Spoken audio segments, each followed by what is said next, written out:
Ramona Shelburne, Woody Page, J.A. Adonde, Frank Isola.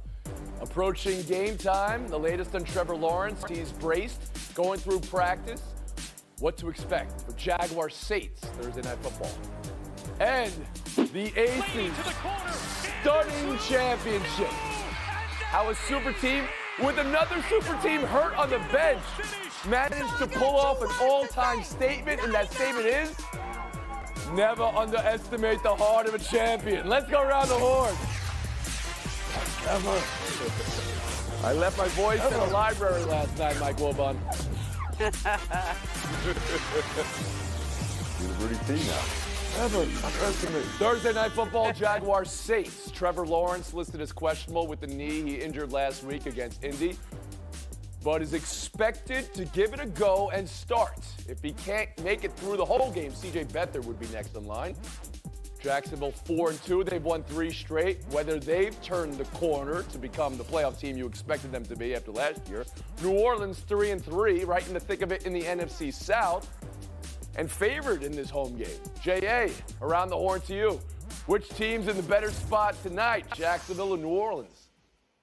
Well, by better spot, it would be New Orleans, because if you look at the GPS locations, they're in the United States of America at home, and that's detrimental to the Jaguars. The Jaguars are only 1-2 in these United States of America. And I think it's been a general problem, though. We're looking at the playoff teams from last year. Finding consistency has been an issue. The 49ers came closest this year until that misstep in Cleveland last week. So I really don't think we have a sense yet of who the Jaguars are. You add that, the injury concern, playing with the brace perhaps for Lawrence going into this game, and you have to like the Okay, so you're putting a lot into the short week and the travel coming back from London after being there for half a month. Frank, Isola, to you. Yeah, the short week and these Thursday games are great for TV. It's great for the fans. It's not great for Trevor Lawrence. If he had a couple more days of rest, you know he'd be a lot healthier on Sunday. He has made 42 consecutive starts. Now, they are missing 2 offensive linemen, which is big, but I'd rather be Jacksonville. I think under Doug Peterson and the way that Trevor Lawrence has played already this season, he's got a playoff win under his belt already. This has a chance to be a really good team, even though they are playing on the road in New Orleans. Woody Page. Well, I think that's the problem, Frank. They're playing on the road in New Orleans after coming back from London. I think they've turned the corner, but I think they hit a cul-de-sac by going to the Saints. And let's look back on Trevor Lawrence's career, and we'll see that he's 0 for the Superdome. He, when he was at Clemson, played there twice and lost both games. So he would like to, I'm sure, finally win a game in New Orleans, but it's not going to happen tonight. At home, the Saints are better. They've got Kamara back and touching the ball 75 times since he's come back, and I think he's getting better and better as he plays more. They've got a good defense. I think it's going to be a low-scoring game, and I see the Saints winning on a field goal in the fourth quarter. And Ramona, who's in better position right now, Jacksonville or New Orleans? I think Jacksonville, because they have Trevor Lawrence. I mean, they started off as the betting favorite in this game. The line moved when it looked like he might miss the game, and now it'll swing back here when it looks like he's going to start. And so they've won 3 in a row. They're back. They're used to playing in London. This is their thing, is that they go overseas. And the Saints are coming off a loss to the Texans, scored 13 points. They don't really have much going offensively. Just so we're right with the flight pattern, London, then Indianapolis, now New Orleans. J.A. Adonde, last word to you. I mean, I love what Travis Etienne has done for them, but can you ask him or expect him to do more? That might be too much. All right, so you've got the Saints tonight, Jay? Yes. And Frank Isola? I'm taking Jacksonville. By the way, their defense on pace for 43 takeaways. What do you said, New Orleans and Ramona? I'll go Jacksonville if they protect Trevor.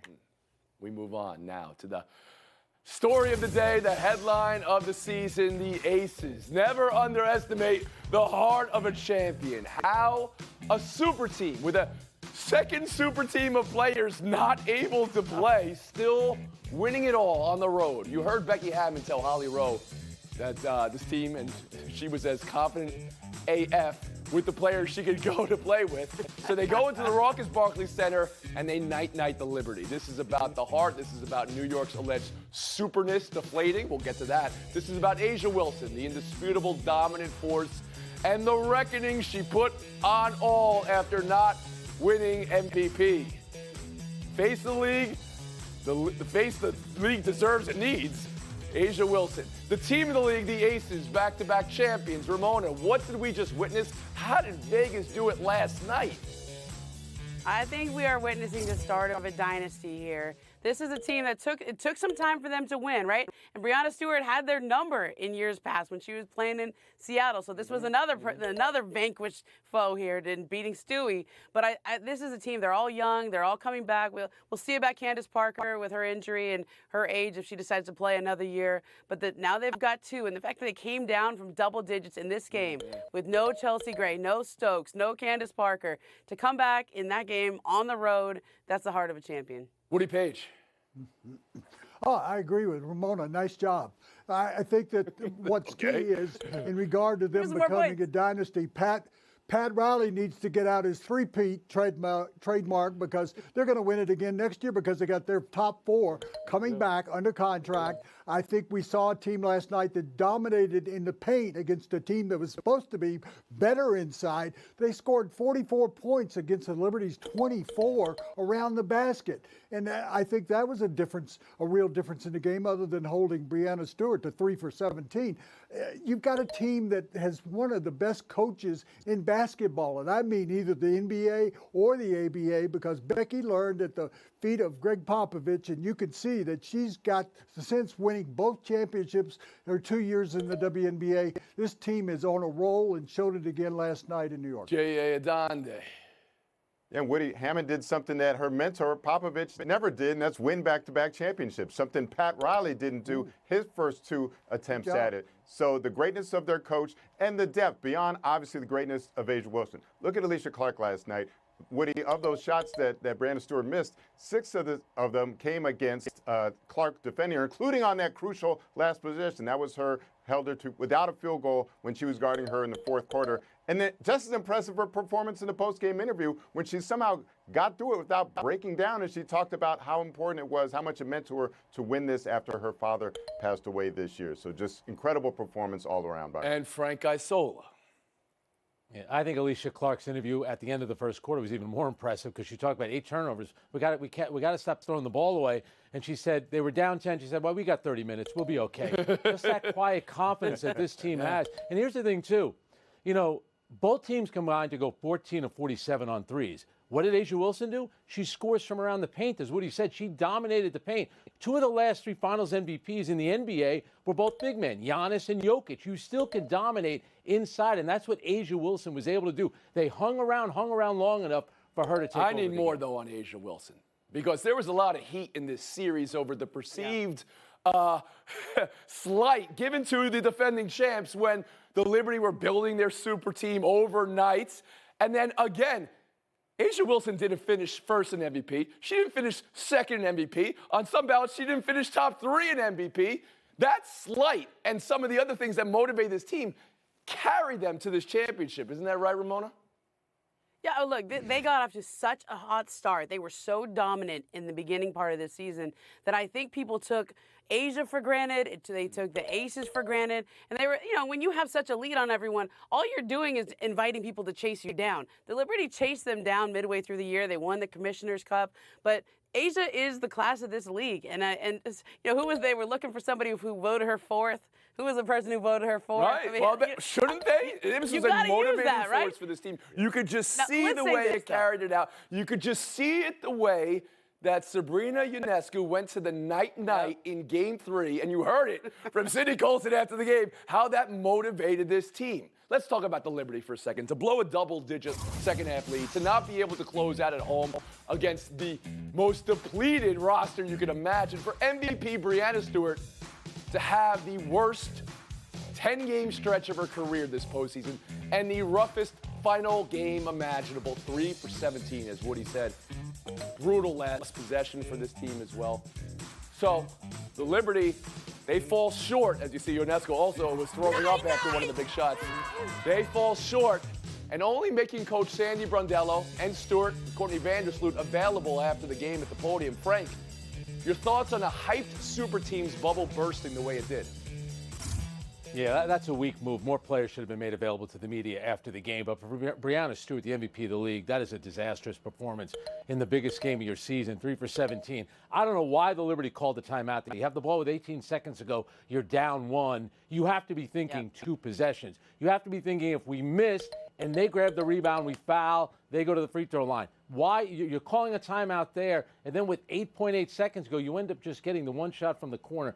But blowing the 10-point lead at the start of the second quarter with Chelsea Gray on the bench, that is a brutal loss by the league. Jay Donde. Yeah, I'm disappointed in the coaching and the guard play for not featuring Jonquel Jones more, who at times has been their best player throughout these playoffs and only had 8 shots in last night's game. And the last play was symbolic. She didn't get her hands on the ball the final possession until after the final buzzer had sounded. Woody Page. Good job, J.A. I want to applaud you for that. I think you got to start with the coach and what her decision was at the end. And we're going to go with Breanna, who had been so awful all night.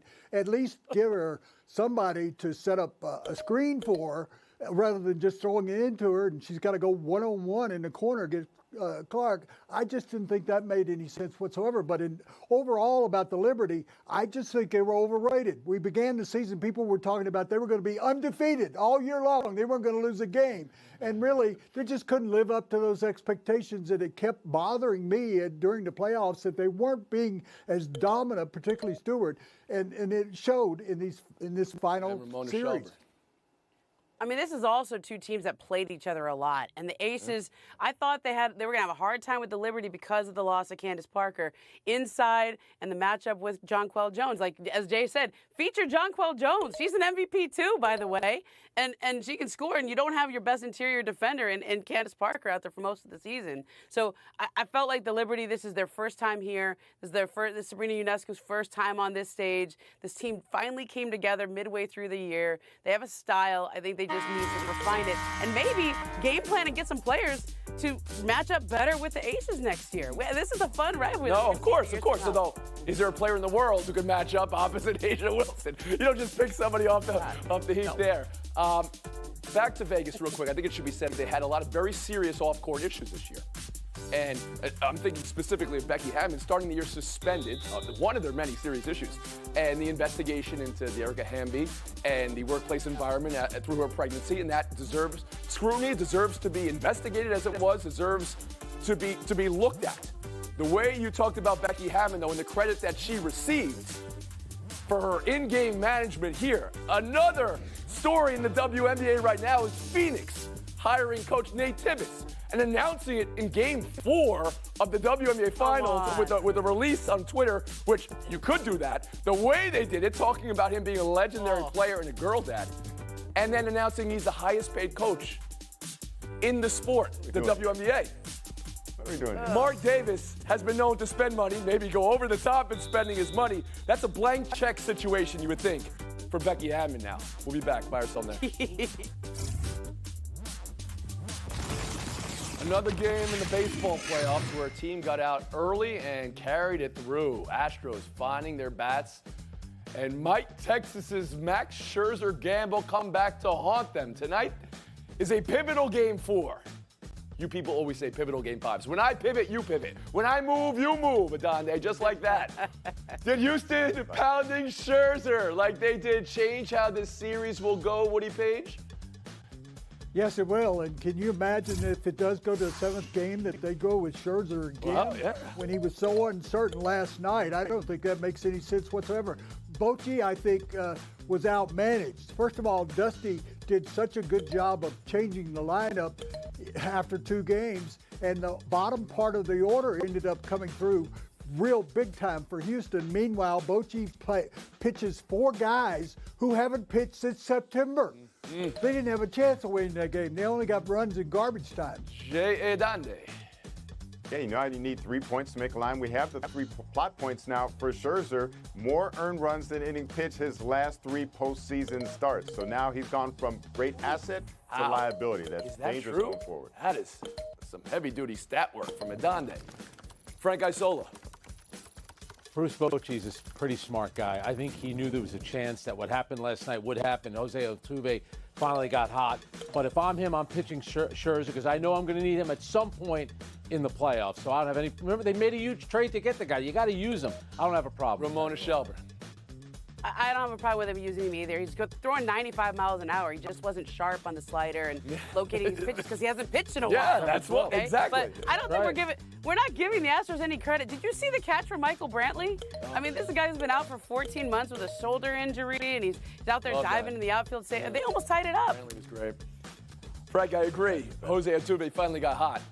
Jose Altuve is second all-time in postseason home runs. Yes, we know the first 100 years of the sport they didn't play as many rounds and everything. It is amazing. That is amazing. He's this big. Okay, wait, come on now. Come on.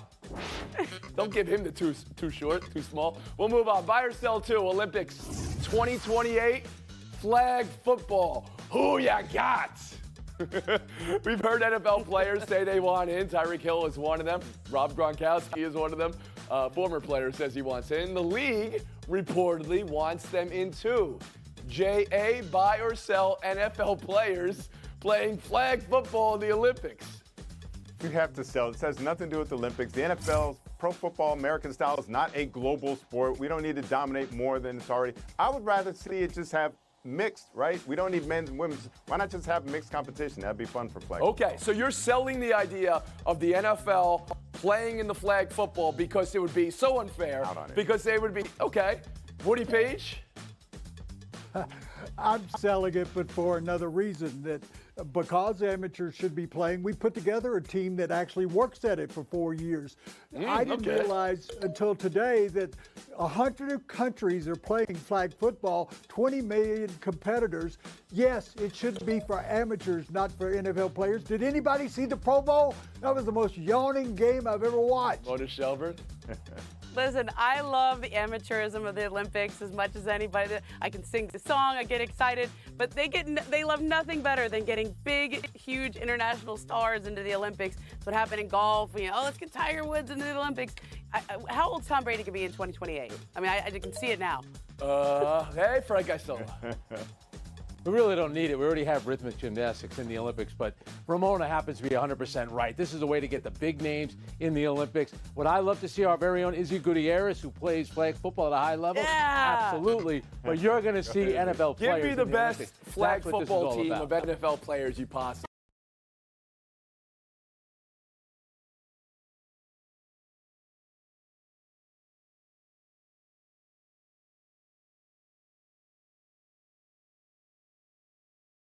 And Tyreek Hill against anybody. Against anybody. Just those Or two just guys. the Miami I like Dolphins right now as presently constituted and throw them out Gronk. there. It's true.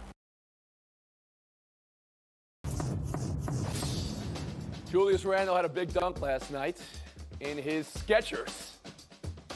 Skechers also signed Terrence Mann. And now sketching Joel Embiid. Momo with the MVP nearing a deal with Skechers. Do you think Skechers could be cool in the basketball world? I mean, it's hard for big men historically to be the face of a shoe company. That's always been a difficult road to go on. But I don't know if the shoes look cool. People buy them. He's the MVP. He's funny. J.A.? Business advice once I read in a book, only get into business if you can be number one in the world. They're not going to dominate this world in the youth market. You had the retiree market unlocked. You had Joe Montana. You don't need any of these young guys. Know your audience. So who would you bring then in from the NBA, former NBA player, to rock the Skechers to endorse for them? Who's your guy? Dirk Nowitzki would be great. I can imagine him kicking Steve some Nash. Skechers. Leaning back on the microphone. Steve Nash is definitely a Vans guy. Remote. We'll move on. NLCS Game 3 today. Check this out. Empty seats at Chase Field in Arizona. And why do we think? Well, there was a report Phillies fans started buying up seats, paying to keep the seats empty over having local Arizona Diamondbacks fans in their own stadium. J.A., have Philly fans figured something out here? No, they figured out how to be haters. Don't let these tickets go to waste. If you're going to buy them and not use them, get online. I'm sure you can find some Phillies fans in Arizona who can go to the game and watch the Phillies get closer to your World Series. See what I did there, Tom? I mean, it doesn't cost that much to buy the seats. They're like $29 in the upper deck, right? You spend $29. Yeah, I'd rather do that than get on a plane. Plus, the optics of just nobody sitting in those Oh, seats. you said it. Oh, no. Oh, no, I did. Top end word. You already lost it because. That's the actual right word, though. The right usage of optics. Speaking my action news language. Move closer to your world, everybody. J.A. Dane, move closer to FaceTime. We know the NBA has been desperate to make the players care more about the regular season. They've got the tournament, new rules. I think it's working. We've never seen players this into the preseason. You see last night, Steph Curry broke out the night. They were competing right to the end, celebrating with E40 after they beat the Kings. You had a Lakers-Warriors game. You had more than 130 points scored by the first two teams in the first half. Chet Holmgren versus wnba in the preseason was great. A great teaser, what we expect in regular season. These players are into it already. I think starting later this month, it's going to be on in the association. Wembayama, fine. He's going through the legs. Did you see? I mean, his highlights yesterday. Golden State celebrating with E40 for a preseason game. Tell me when to go. They're into it. I'll tell you when to go for the regular season, not the preseason. Oh, yeah. We care now. We'll see you tomorrow. It matters.